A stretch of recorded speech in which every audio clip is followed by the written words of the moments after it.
Hi, this is Jenniffer Jamison with Crosby Scholars, and we are going to be speaking with Dominic Jones about financial aid, award letters, appeals process, and all kinds of fun things. Let me introduce Dominic Jones, our financial aid coordinator, and then I'll let him take it away. Hello, I'm Dominic. I work with Crosby Scholars in both Iredell County and Rowan County. I do financial aid. And yeah, this presentation is just to give you an overview of the different types of financial aid, how you would go about getting those, qualifying for those. And yeah, schol or financial aid offer letters and what options may be available to you as far as appealing any financial aid decisions, either from the federal government or from a college or university.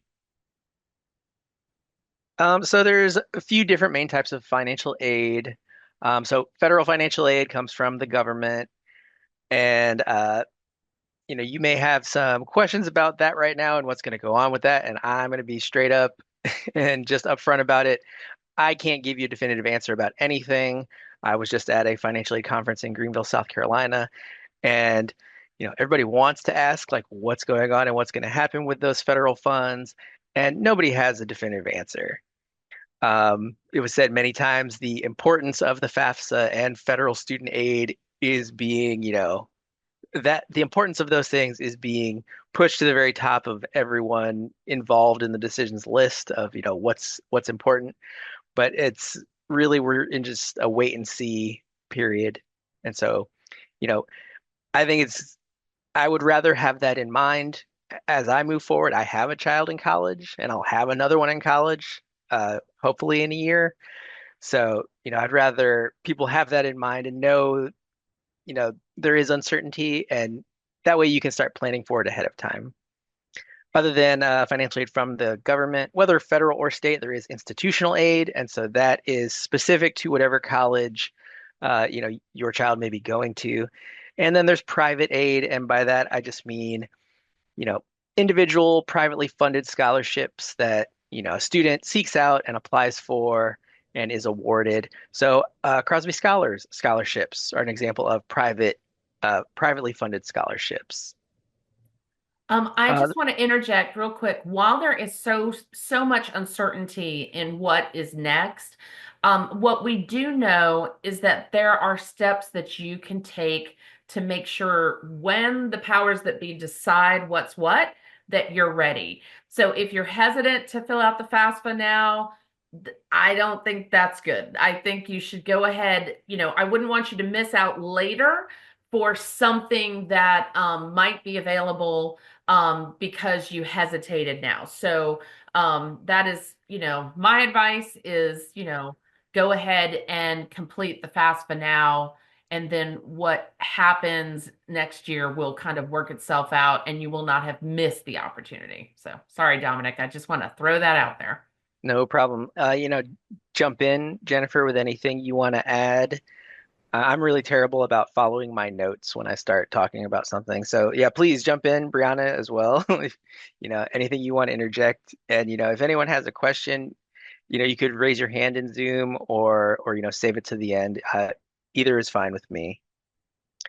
Um, so federal financial aid is not just free money like the Pell Grant or the SCOG grant. It also, that term also encompasses loans from the federal government and work study. So Jennifer was mentioning the FAFSA and getting the FAFSA completed as soon as you can. If your student or if your child has not already done that, I'm also in favor of that, getting it completed.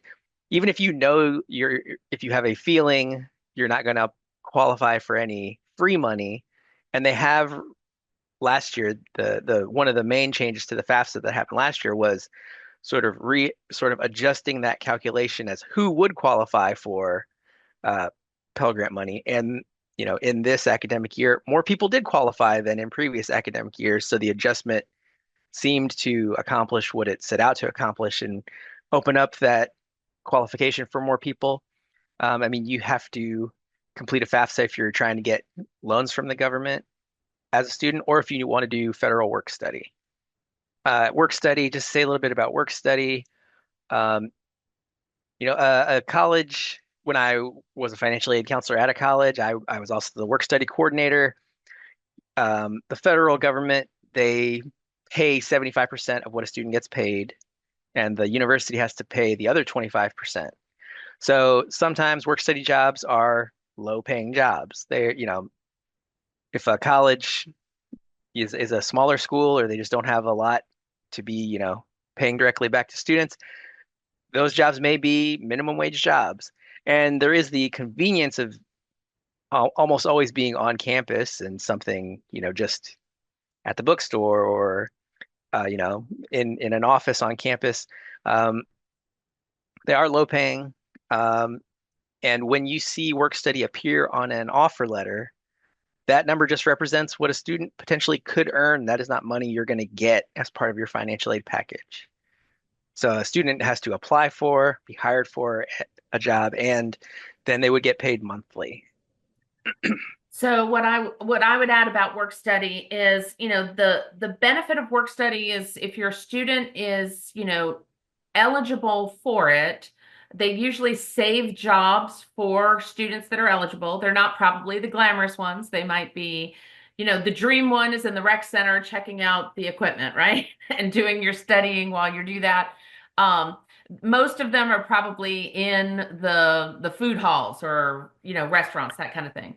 The Athletic other team thing is the managers as well.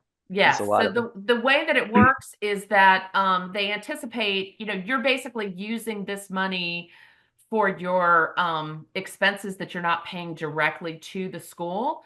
But Dominic, if a school is using work study to help pay tuition, does it note it on there? Because my understanding is that work study dollars get paid directly to the students, and the student would have to make sure that they were allotting that money if they were using it to pay for tuition and or fees. Yeah, exactly like that. The student gets paid, and then if a student was on something like a uh, payment plans are usually set to deduct from an account on a specific day. But at a small college, you may be able to work with the cashier's office or the business office and be like, "Hey, I'm on work study. You guys know my payday. Could we set this up to deduct after I get paid?" But yes, it gets work study money gets paid directly to a student, and if they are using that as a source of income to make their, monthly payment, that is like on them. That's their responsibility. The one good thing about work study jobs, most of them, when the school closes and it's time to come home for Thanksgiving and Christmas, then they don't have to work Thanksgiving and Christmas, as opposed to getting a job and working at Walmart or McDonald's, or, they pretty much want you there for the holidays as well. So work study is, if you're gonna have to work, there's some flexibility there with you being on campus. Right. So you may be sacrificing, hourly pay for convenience, and sometimes that's going to be necessary. Okay, so institutional aid. So when a student gets accepted at a college, if you've completed usually a college wants you to complete the FAFSA. There are people who, they know they're not going to qualify for anything or they think they won't, so they're not going to want to complete a FAFSA. Um, a college, you may need to contact a college directly if you're trying to get any kind of offer letter without doing the FAFSA. But the institutional aid is, merit-based money awarded to the student from the college. And this is only good there. I used to see these posts on social media of, a, s- a post about a student who's been awarded, so much money in financial aid. And, if you get accepted at a dozen colleges and they're all offering you merit-based money and you add all that up, yeah, it can look like a really impressive number, but that money that has been offered by those schools is only good at that school.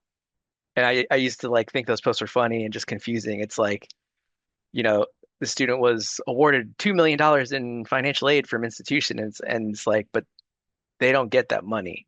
A school cannot award you uh, more aid than their total cost of attendance for an academic year. Um, Yeah, the other uh, thing I will add to that is that I believe that institutional money is sometimes the best money to go after. So a lot of kids will come to me and say, "Hey, do you have a list of scholarships I can apply for? I'm looking for in the community and that kind of thing."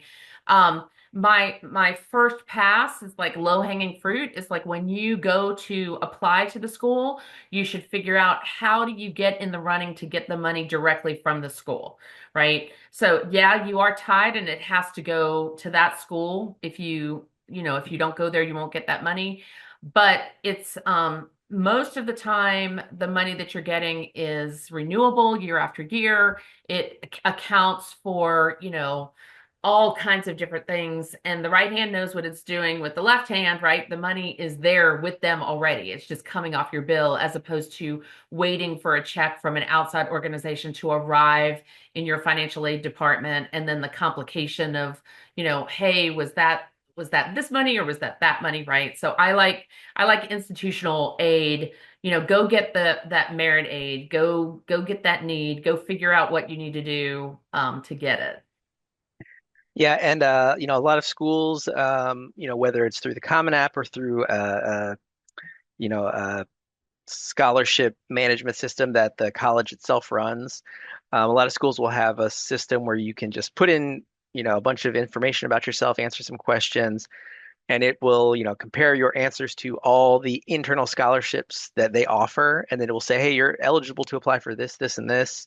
So some schools will just take that information and just realize, oh, okay, well, we can award them these things, and that's how you're going to get awarded certain things. When I worked at a college, sometimes they're, you can think of it like coupons, or you can think of it like different small pots of money. And if somebody took the time to email and ask, hey, is there anything you can help me out with? There might be little pots of money we could look in and be like, oh, well, this person was, it's there was a famous one, and I know it's at other colleges too. The Letty Pate Whitehead Scholarship. So it's for young women born in the South, and so you know we're not gonna just offer that to everybody because there's not enough money to give everybody some. So it's like, oh, these students have been getting it for the last couple of years, so they're gonna keep getting it, and then hey, this person asked and they qualify, so we can hand that out, and sometimes it's also that way with. Something called SEOG. So that's a federal grant. You have to have a certain, student aid index to qualify, but there's probably not enough to at a small school to give every single student some. So, we would use that as just like something we could help people out with if they qualified, if they reached out. The other thing I would gonna add to this is when you're talking about institutional aid at the colleges, there are three, maybe four buckets of people who have buckets of money. So you have admissions that sometimes will use merit money to attract students. So there's a couple colleges I know, like Alabama and Louisiana. They actually, you can go to their financial aid page and they actually say, if you have this GPA and this thing, then you're eligible for this merit money. So that would be like admissions money. Then you've got the financial aid department's money, typically need-based money tied to that. I will tell you, the more highly selective the school is, the less merit money, because if everybody's smart, then they can't give everybody money. So, especially like a school like Davidson, I think Wake Forest is really generous. If you have high need, then they'll help you meet that need. That's financial aid money. Then you have departments, like departments or places in the school, like teaching departments. Mhm. If you're studying a certain major, there might be money associated that might be available for freshmen, or as you go through school, they might have money available. And then you have, athletic money, right? A lot of people think athletic money is like, oh yeah, everybody's got access to it. It's really small, really limited, and really hard to get. So I just wanted to And put that and out. it's not available at every level either. So, if you are going to college to play a sport, it's D2 and up, and D3, NCAA D3 does not have athletic money. If somebody at NCAA Division 3 level is telling you you're getting athletic money, that's a big no-no. So Somebody could be getting in trouble if that's the case. And Jenniffer, I would just add, sometimes there's also just like random little things. Like I've seen scholarships because you have a sibling at the school, scholarships because your parents went there, like legacy money, or I think it was called alumna money. Um, Instagram contests. Oh, the other thing is if you're the child of a veteran, I have seen VA money. Like I have seen like the schools will help you connect at their school with a GI Bill. And then I think NC State actually has a scholarship for NC State students who are children of veterans that you can apply for. So again, there's all these little buckets of money. You just got to do the research to find them.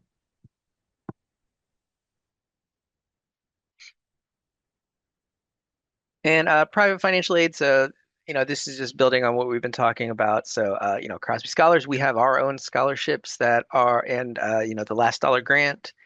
Um, look through a local organization, a Rotary Club. Um, what's something in Iredell, Jenniffer, like Yeah, so Morsel Civitan? Rescue Squad, the Circle of Giving in Statesville, the Statesville Women's Hmm. Club, um, let's see, Rotary, Ruritan, State Federal Credit Union, your company, your mom's company, your dad's company might, I know Goodwill has a scholarship for children of employees that you can apply for.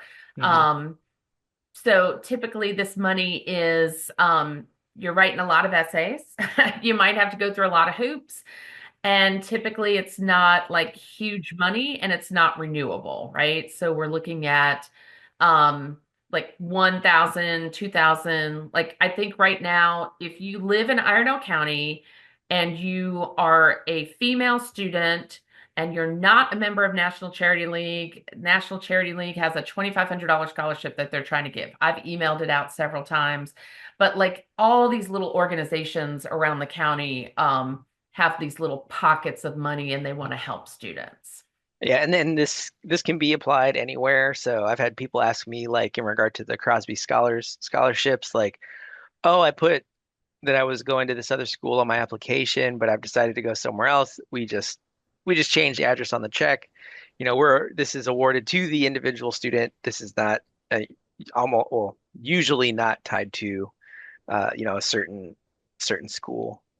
Sometimes you want to read the eligibility very carefully, Hmm. because sometimes you have to go to a four-year school. Sometimes they're attached to a community college. Community college, Sometimes yeah. they don't care, whichever one. Sometimes they're associated where you have to study a certain thing. Like we have the Iredell Health System. They are giving us two scholarships right now, one for someone who's going to be studying healthcare, one that's not. So, so really, finding these, you can find them on your school counselor's websites. Brianna, our new outreach person, has created a spreadsheet, and we've got a link to that on our website as well. But yeah, all right, you ready for me to go to the next one? Yeah. Okay. So financial aid offer letters. I know a lot more students are starting to get these.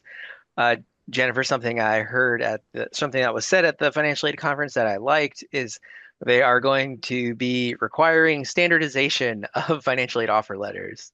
Finally.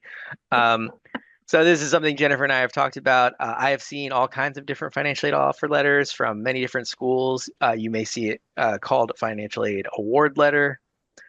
Some schools they only list the awards, they only list the scholarships and grants that a student is receiving. And so a student may see this and see, oh, I'm getting $40,000 worth of aid. And, it doesn't occur to them the actual cost to go to that school. Some schools have very detailed award letters and, they list the total cost of attendance. They list scholarship and grant money, which is free money. They list loans separately, and then they have a nice breakdown at the bottom, like this is how much you're going to owe, you know, like still to pay this academic year, and this amount of money is loan money that will have to be paid back in the future. So they're very detailed. And that's what the, Department of Ed is going to be requiring, I believe, in 2026.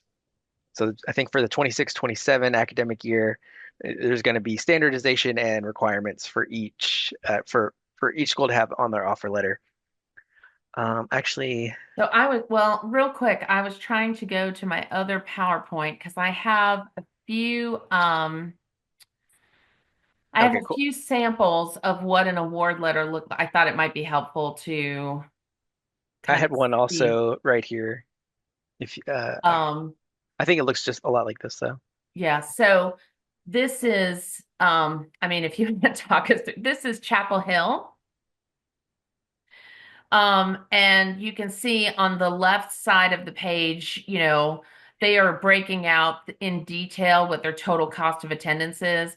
And, this is an older document, but the FAFSA used to give you an EFC and now it's an SAI. But basically, they take their total cost of attendance, they subtract what the FAFSA says that you can pay, and then it determines how much need you have. So this specific student was only eligible for unsubsidized federal student loans. If you look at, and that was something that was mailed to somebody. A lot of colleges, and I don't want to take this over, Dominic, because this is your show, but a lot of colleges, they won't mail you anything, right? They just have you go to the website, click on the little financial aid tab to be able to then see what either might be offered or, right? So in I, this I case, think I think with the big state schools, they're the ones who have like started going to that more. I feel like a lot of the smaller private schools still buy into the feeling of getting that physical mail and opening it up and seeing what you've been awarded and stuff like that. so this is an example of Wilmington. So you can see what we were saying earlier about there's no standardization. I mean, like it's all over the board. So this one, like their breakout of the total cost of attendance is not, as detailed as Chapel Hill. Again, loans. But then here's another version of UNC Wilmington. It's a little hard to see, but you can see the difference in like Dominic. I don't know if you want to talk to like subsidized versus unsubsidized work. Like this is an example of work study, like that kind of hmm thing. Yeah, so the subsidized loan, if you're not familiar with the two different types of loans, so a subsidized loan is not gaining interest while the student is in school. So 6 months after they leave school, whether they just choose to leave school and not study anymore, or if they graduate 6 months after, it needs to start being repaid. It is not gaining interest until that time. So the unsubsidized loan is gaining interest while the student is studying. So, if you get an unsubsidized loan your freshman year, it's going to be gaining interest for, 4 years. 4 years or however long the student is studying. And then, so, those can compound quite a bit. Um, in the past, I've dealt with students who thought, oh, if my aid doesn't, cover my cost of attendance, I can just take out loans myself and pay for everything. And that's not really the case for a lot of students. So those federal loans they have limitations on them. So on this award letter, this is the maximum subsidized loan and the maximum unsubsidized loan a freshman can receive. So you can receive $3,500 subsidized and $2,000 unsubsidized as a freshman. So only $5,500 for the entire academic year as a freshman. And there's work study listed on here, and it's a total of $2,500. So that just is representing that you can earn that much money over the 10-month academic calendar. Um, And if it's notice the split, right? So a lot of people are like, "Oh, I'm getting $5,500 in loans. I'll use that to pay for the first semester and then I'll save money for the second semester." They don't do that, right?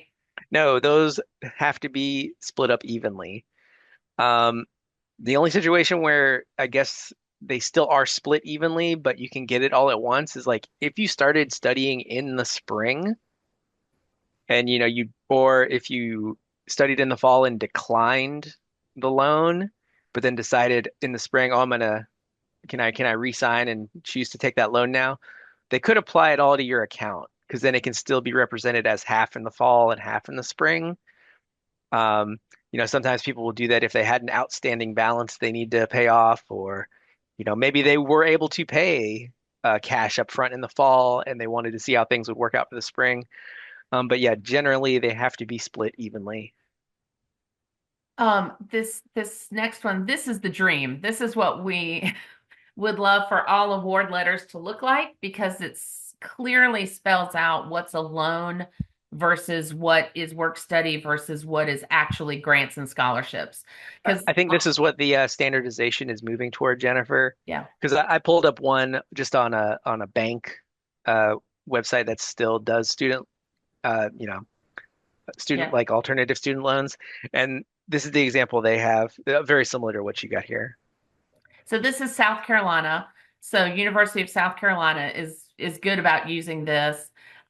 This other one, this is I think UNC Charlotte again. Just giving you an idea. And then this last one is Wingate. So this is a less selective private school. And they, like Dominic was saying, they mail this out. It is still, it's very confusing. You just want to make sure that you And understand. and this one doesn't list costs. Yeah. So yeah, I mean, it might look like you're getting a lot, but they were awarded 3,300 institutional and federal grants and scholarships, and then they have loans, and then they have a big loan, probably on the parent. Yeah, It that says, looks like Parent Plus eligibility of $10,000. yeah, so it's either a plus or an alternative loan, but yeah, an additional loan of 10 grand. So, 33,000 in free money and, almost 16,000 in loan money. But yeah, you don't see what it actually costs to go to Wingate on here. So they could be getting all this and possibly still be on a payment plan. Yeah, and I have had like students who like they call me and they're like, "Well, I got a $30,000 loan. Why do I still owe the school $25,000? Because it was a $55,000 cost of attendance." Right. So, okay, have I where is it here we are now? Yeah, I know, Jennifer, you're the one who's told me you've seen things on, I think on TikTok about Yeah. appealing and using financial aid offer letters to, like, I think you use the term wheel and deal and get like better Yes, there offers from other are people schools. out there that will tell you you can wheel and deal and get it down, right? You can't. So, I'm an old man and I'm not on TikTok, so I've never seen these things, but it kind of made me laugh because having worked there, I think generally one school does not care what another school is offering you.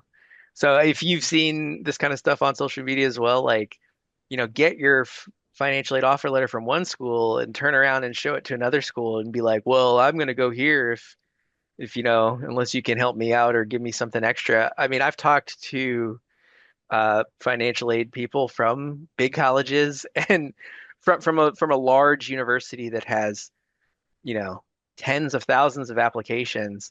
I've heard financial aid people say, "Oh no, if they're not going to commit, we just move on to the next kid." They're fine. Uh they don't need you basically. And maybe that's like a harsh thing to say, but yeah, I mean, big state schools have so many applicants and they can choose, the cream of the crop and who they want. And if somebody's gonna like, hem and haw about going there or committing, they've got enough demand that they'll just move on. Um, Maybe the only time where you could maybe, and I wouldn't, and I would approach it differently. I wouldn't. Jennifer's the one who told me that this is advice she's seen on TikTok. Take your offer letter from one school and show it to another school and be like, well, they're offering me this. I would not approach things like that. I would, approach the financial aid office and be like we said earlier, is there anything else available that, we would qualify for? Is there anything we could fill out to see, if we would qualify for anything you've got? Um, And there You know, is a formal appeals process. hmm So the one thing, if you actually have a situation, most financial aid departments are very nice and they want to talk to you and help you understand the cost and what's going on. Now, their hands are typically tied, especially like with federal money, that it has to meet a certain criteria. But there might be situations where, like, I have had students who have lost a parent, and the way that the FAFSA did, it didn't account for the current status. It was right. looking at, 2-year taxes ago. Maybe somebody's lost a job, or they were commission based and the amount of money they're making this year is way down from what they made previously. So, So, Jennifer, I would say it's not just about the federal money. Like when you complete your FAFSA and it gives you an SAI, like yes, it's using tax information from 2 years prior, but all that stuff is in a school's system. So they have their cost of attendance, and then they have your SAI, and that leaves them like what they can award you. So it's not just about awarding federal funds. It's like they can't over award you by giving you more aid, like their aid plus your SAI can't go over the cost of attendance. So what you're describing is called special circumstances. And this is an official thing. When you click through the FAFSA, there is a section where it asks unusual circumstances and also um, I don't think there's a special circumstances portion, but that comes later. And it's like you're exactly like you're saying, has, a contributor, so a parent passed away? Has somebody lost their job? Has somebody been in an accident and become unable to work? You know, and special circumstances a way for a financial aid office to adjust your SAI. So they'll typically just ask you to fill out a form, and they may ask for like official documentation. I've had people had to submit, unfortunately, a death certificate and be like, yes, this person passed away. Or, sometimes it's just letters from people in the community, or we would accept like a letter from a church person, somebody who's not a relative who knows the situation and can provide a notarized letter saying, oh, this is going on with either with the family or with the student specifically. And so, yes, there is an appeal process to get your SAI lowered. Um, but anything anyone's seen on social media about bargaining with your offer letters, that I would say is, for the most part, untrue and incorrect. So, well, the other thing to consider, I know that if you were completing your FAFSA and something went wrong, like, or like, I've had somebody with an SAI and clearly they like made an accident in how much money they had in their bank, or there was an error on the FAFSA. They could not correct it on the FAFSA. You should contact the university to help get that corrected. Am I correct in that, Dominic? yeah. So, if you've decided what school to go to and that school has your FAFSA and there's a mistake on it, you know, just because you made a typing error on it, that doesn't necessarily flag it. So the school may not know that you made a mistake. They might just see, oh, this family has a really high student aid index. Okay. I mean, because that happens all the time. So it might look normal and you would have to be like, hey, I made a mistake on that.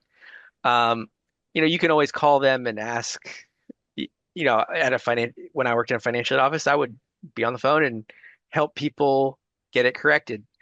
With a correction like that, the student has to correct it. Financial aid office can't just hop. I mean, they have the capability to hop into your FAFSA through like the federal government website and make corrections, but they're not supposed to just correct anything. They're only supposed to correct certain things. So, an error like that, um, you should correct that, and then the school will get the update. You can contact to let them know, hey, uh, I made a correction to my FAFSA. I know you will probably be getting that in the next couple days, because sometimes those corrections will come in, but a financial aid coordinator or financial aid counselor, they've moved on to packaging offer letters for other Yeah. students. They're not necessarily just going back and looking at work they've already completed. Um, and those things can just create delays in the process. So it's good to like if you've made a correction like that, contact the financial aid office and just give them a heads up. Hey, it'd be great if I could get that updated offer letter where I made a mistake. And when you do make a change, there is a possibility the financial aid office may need uh, verification. Sometimes making a change can oh, why'd they make this change? Let's get this FAFSA verified, and that's a separate process. There's a process called verification. It is happening a lot less because the FAFSA has been updated, but that's just a way for a stu or a financial aid office to get actual copies of the tax returns from that year and compare it to what's actually on the FAFSA just to make sure everything's correct. So, The one thing we haven't mentioned also is that parents, if you're on this call, you know, the days of you picking up the phone and calling the university, even though you are paying the bill, they will not talk to you unless your student has given permission. right. So your student needs to initiate this process. Your student needs to get you like somehow tell, usually on school websites, the student can say, the parent name that's allowed to talk. And then from like my child's college, you know, not only did they say, yes, you're allowed to talk to mom, but then I was provided a PIN number that anytime I called the financial aid department, I had to provide that PIN, and I kept losing that number.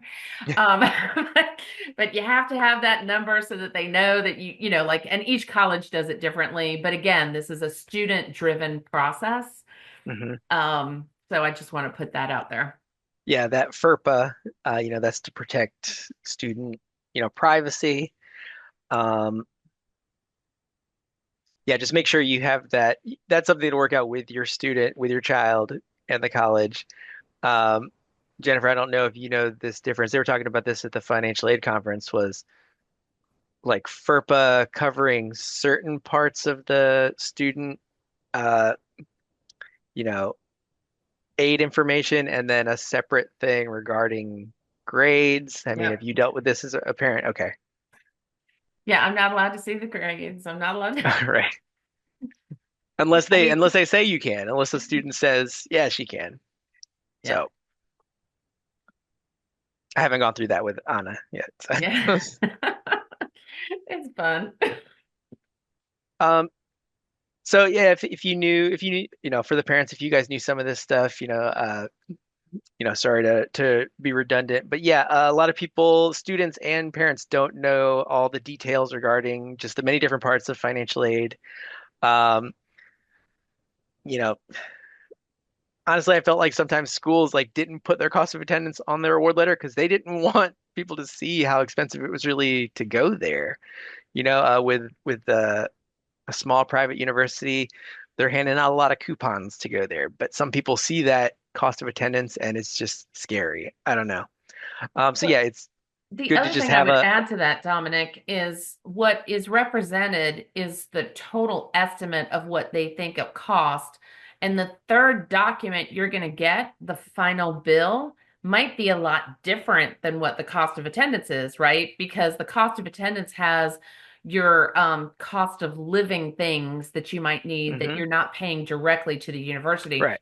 So don't be dissuaded if like, especially if you're getting the loan and then you get your bill and you're like, ooh, I'm getting cash, right? No, there's there's expenses that are associated with why you were able to get that money. And it's not for you to go out and spend on a vacation, right?